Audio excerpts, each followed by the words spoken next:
Hello, I'm Matt Guff from thehouse.com, and I'm here with Garrett McKenzie. Garrett, how you doing, man? I'm awesome. How are you? So good. Garrett has been riding with us for 6 years now, ever since FLP shut down.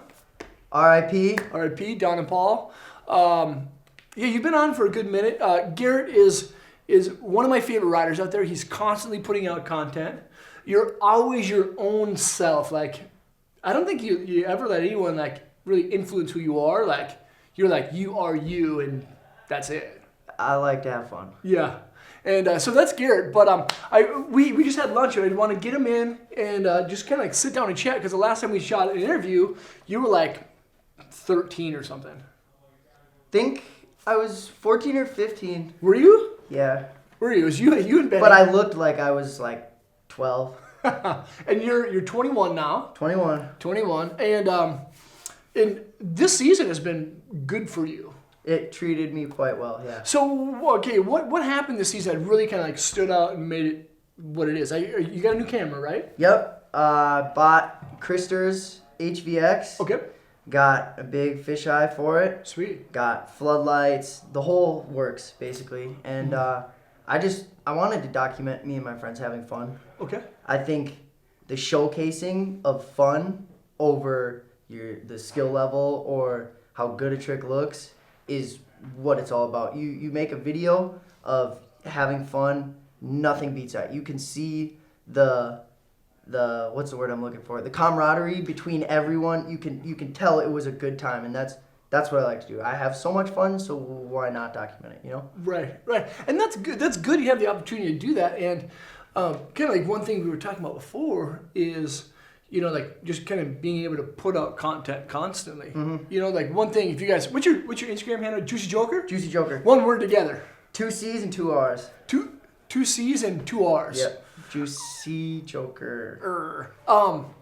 You push stuff out daily. Yeah. Right? Daily. Yep. Writing shots, story shots. Anything. So you're logging a lot of this footage and you're kind of releasing it, but with your new camera, you're making a movie. Yep.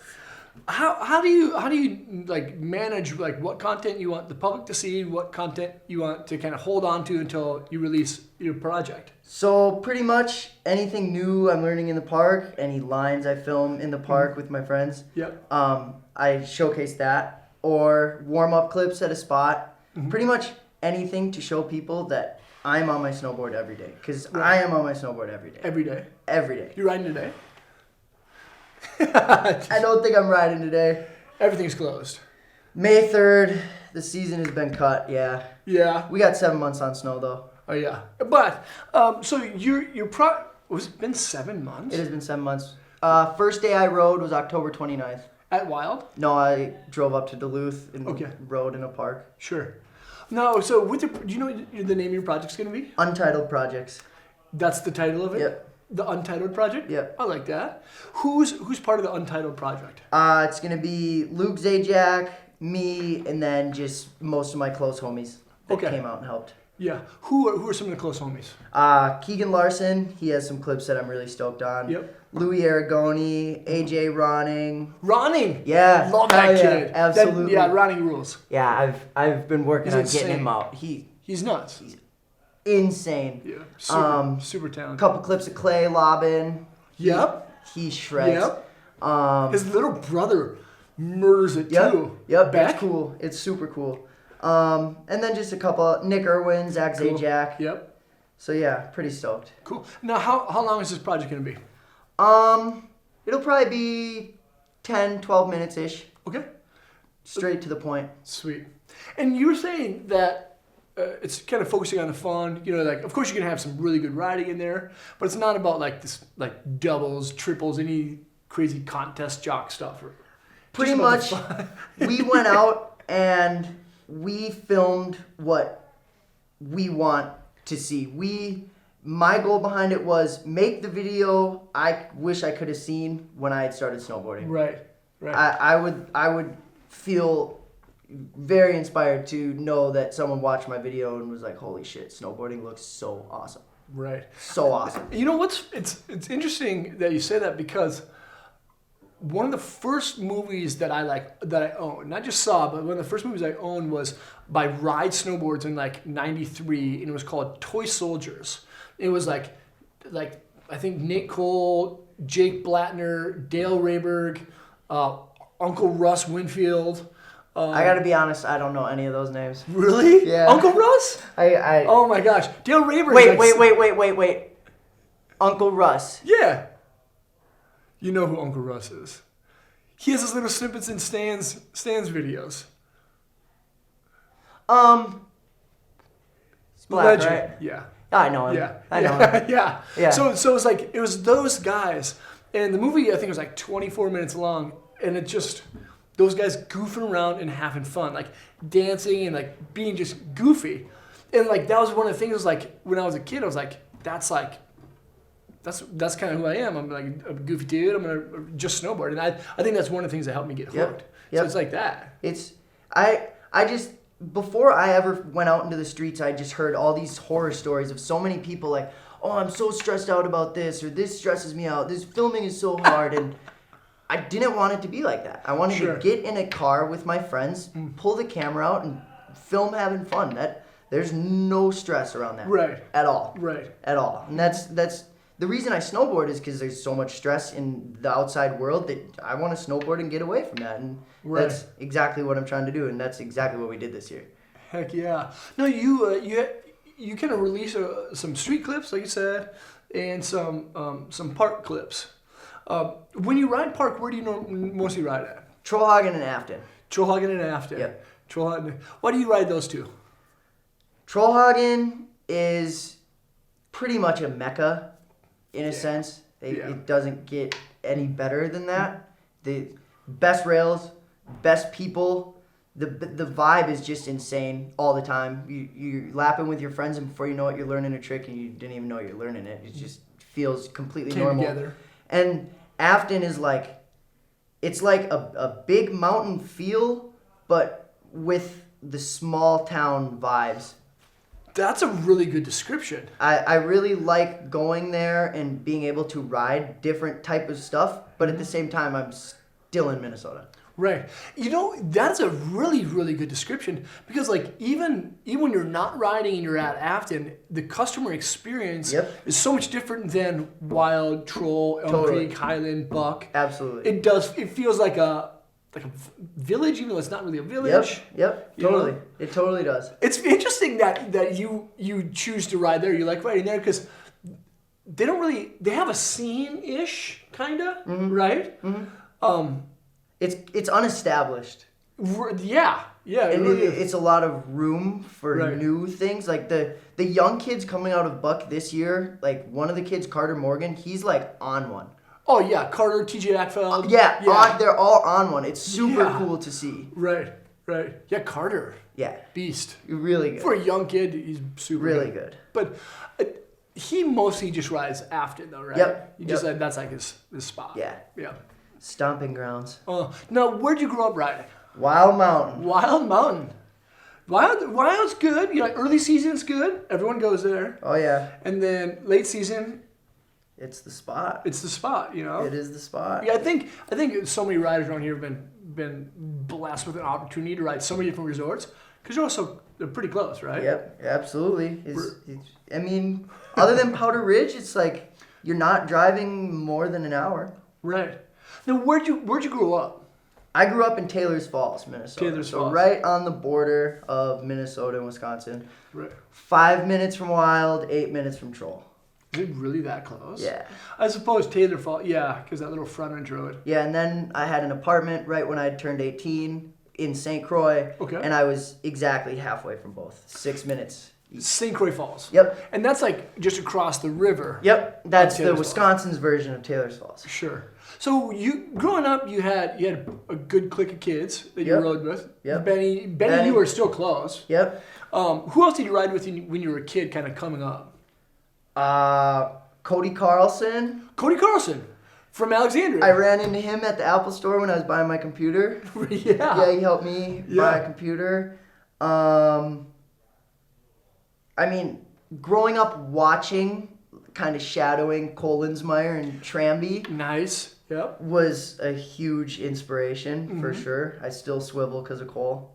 They're coming back. They are back. They're back. They are back. Yeah. And then how about now? Who, when you go and ride besides with the people in the Untitled project, is there people that you like just try to link up with or like vibe well with when you go out and ride? I don't really ride with them that much, but like two of my favorite people to ride with when I get to ride with them are Tony Wagner and Calvin Green. Dude, those guys are the best. Yeah, they are two great humans for sure. Yeah.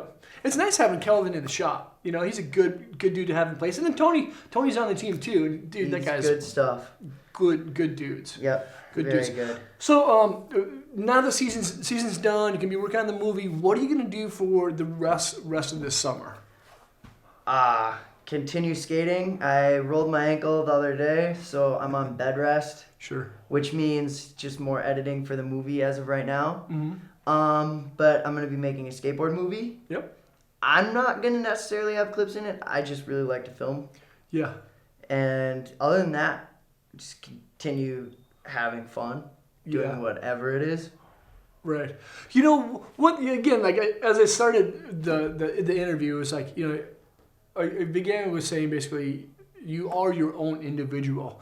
So how do you think you came to be the person that you are? Because like in snowboarding, you can look across any kind of like aspect of it, right? You see the filmer, you see the contest dude, you see, you know, whoever, you know, whatever genre of snowboard you are, you're very yourself. Mm-hmm. How do you think you came to your like self-actualization where you're like, this is who I am, and I'm not going to try to reflect anyone else? That's a unique question, but I've always been very different from everyone on a lot of scales, and high school was a turning point. I eventually got actually kicked out of my high school and had to do online school. What'd you do?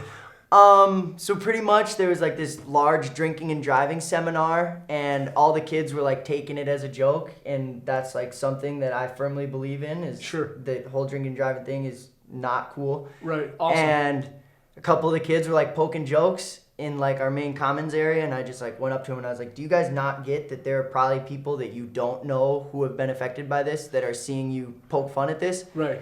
And they didn't take it seriously, and I just like lost like all control, and I just started yelling at them. I was like, you guys, like, this is not cool. Yeah. And then one of my hall monitors that worked there like came to take me out, and as I was leaving, one of the cops was like, what's that kid's deal? Like talking to me, like I completely overheard it, and I looked at him and I was like, what? Like, are you?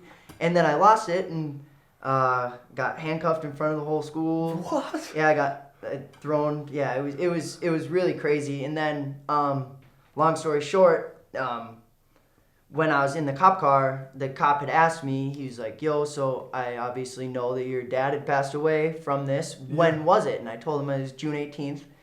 And he's like, he fills out the ticket and he hands me it, and he's like, just so you know, this is your court date, and points it out, and it was June 18th. And it was just so whack. Dude. And that was like the moment when it was sickening. It was totally sickening, and that was the moment when it was. No one is ever gonna be able to provide you with what you want, and all I'm really looking for is a happy heart, and it's like snowboarding has brought that, and that's what I want to do. Dude, I'm like emotional, dude. That's some heavy stuff. Yeah, for sure. What? Yeah. Come on. Yeah.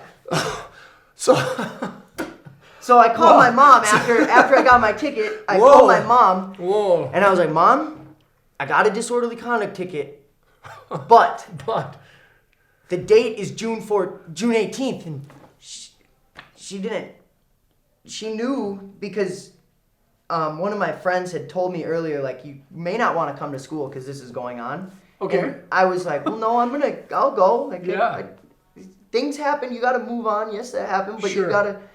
And so my mom had known, and so when I told her I got the ticket and then told her it was June 18th, the ticket wasn't of concern. It was, how could you do that? Right.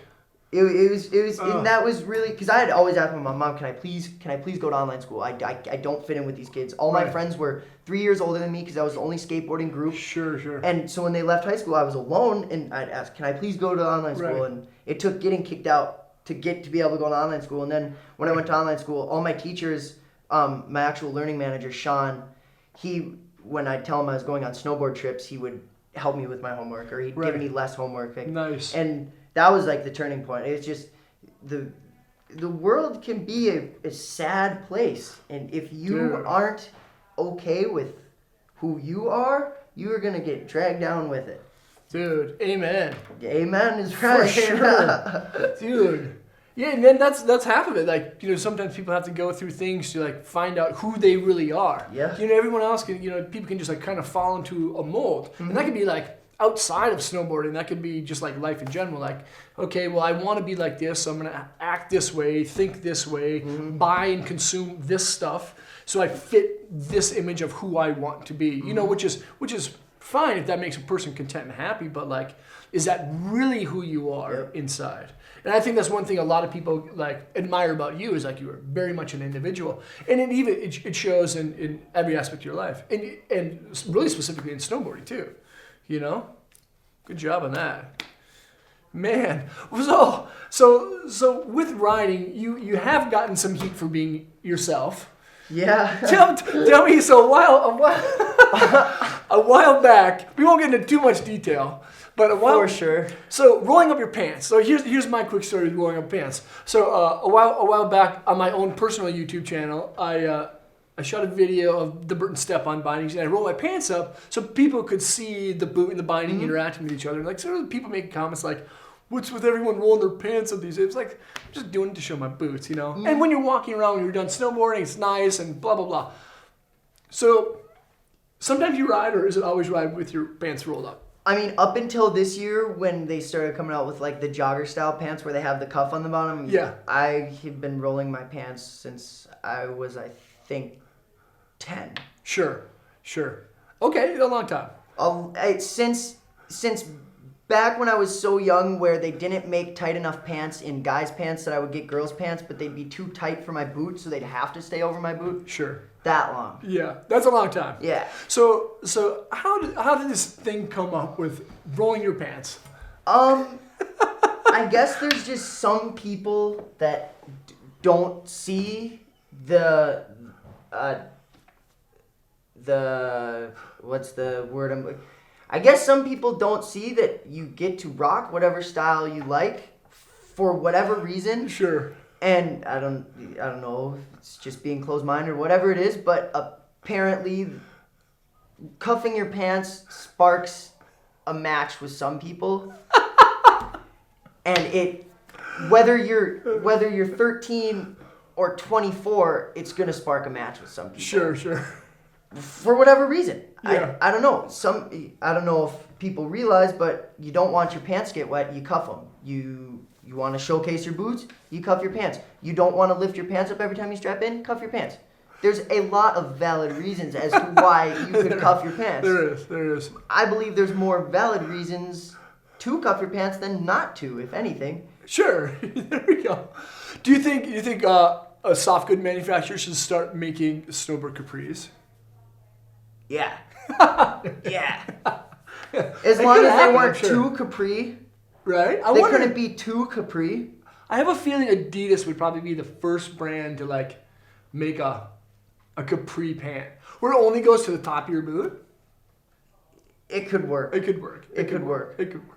Now, speaking of Adidas, you rock Adidas boots, right? I do. So which boots do you ride? The Sambas. The Sambas. Why do you like riding those things?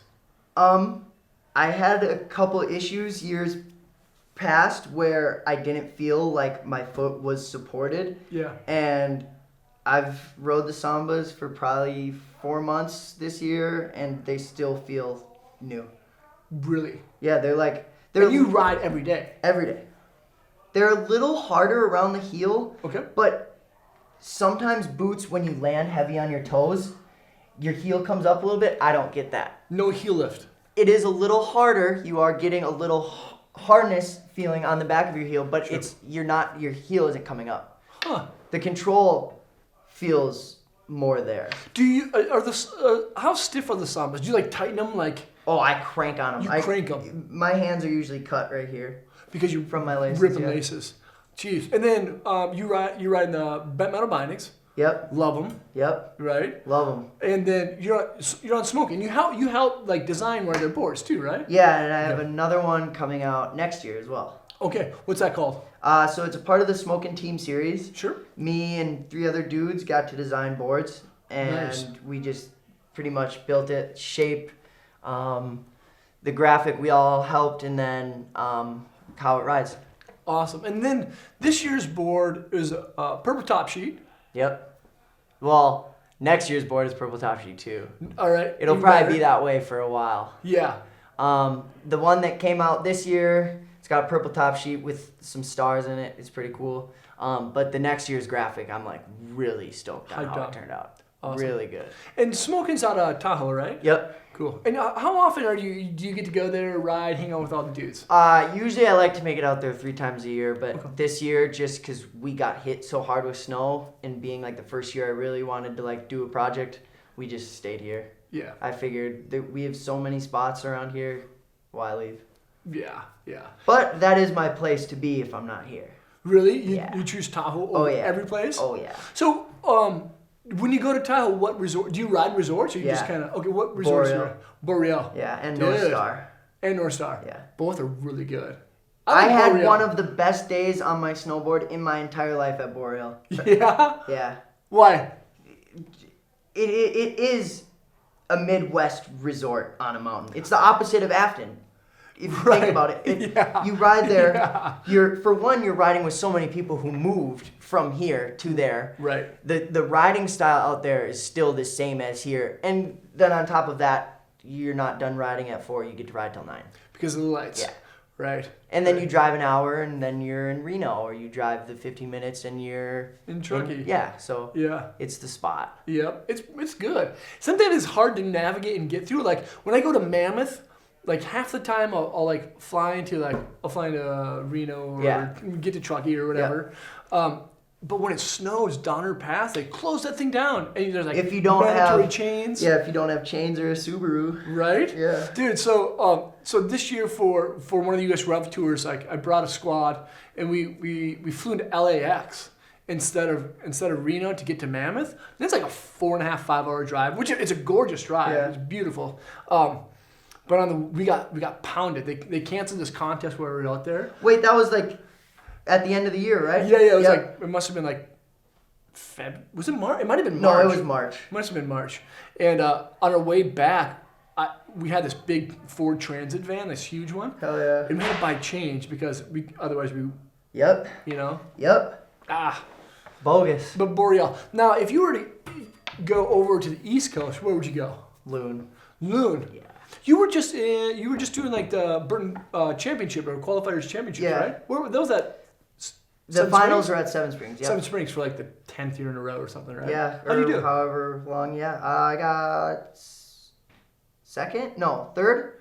I think right. third. You I won got money. second last year. Okay. Yeah. And you won money. I did win money. How much money you win? $1,000. That's good. You save it? No. All my clothes were way too small, so I went spring You shopping. gained on weight my or own. something? No, Lifting? my midriff is long, I guess. You're in your 20s. I guess. I guess. So what's the big plan for next year? Again, you got the project coming out. Anything that people should be like looking forward to that what you're doing? Another video. Another video. Expect them for a while Right. until the knees don't allow it. Right. And are you gonna stay based in Minnesota? You think? I think next year I'll be in Minnesota, and then probably after then I'll start thinking of possibly Tahoe. Okay. And then Tahoe until I can't snowboard, and then LA after that. LA. Yeah. Go chill on the beach. Yeah. Man, that's not a And bad skate. idea. I'm gonna skate till I die. It's a good idea. Skate or die. Yeah. Skate till I die. So, what for anyone that's out there watching that wants to ride and kind of do what you're doing, whether it be riding with friends or trying to make it a career, what piece of advice would you give them that has helped you become the rider that you are? be an individual. Don't worry about anything anyone has to say or what they think or social norms for that matter even. Take care of yourself and have a good ass time. That's good. Yeah. Self-care, man. Yep. That's a huge thing. Yep. Huge Stay away from the toxins, including people. Right. Garrett, man, always a pleasure. Thank you. Dude, thank you. And yeah, dude, that was kind of emotional there for a second. Yeah. But that was a good story. It's real life. It's real life, man. So thank you guys for watching. We're gonna keep trying to bust out some of these interviews every once in a while. It was awesome to have Garrett in. It's been so rad to have him be part of the team. Just doing what he's closed out with saying, dude. Just like being yourself, enjoy yourself, get rid of toxic people. Thank you guys for watching. Leave a comment or a question. Let us know what you think. If you have questions for Garrett, I'll do my best to get those questions to him. Subscribe to the channel, and hopefully we'll see you guys around. Peace.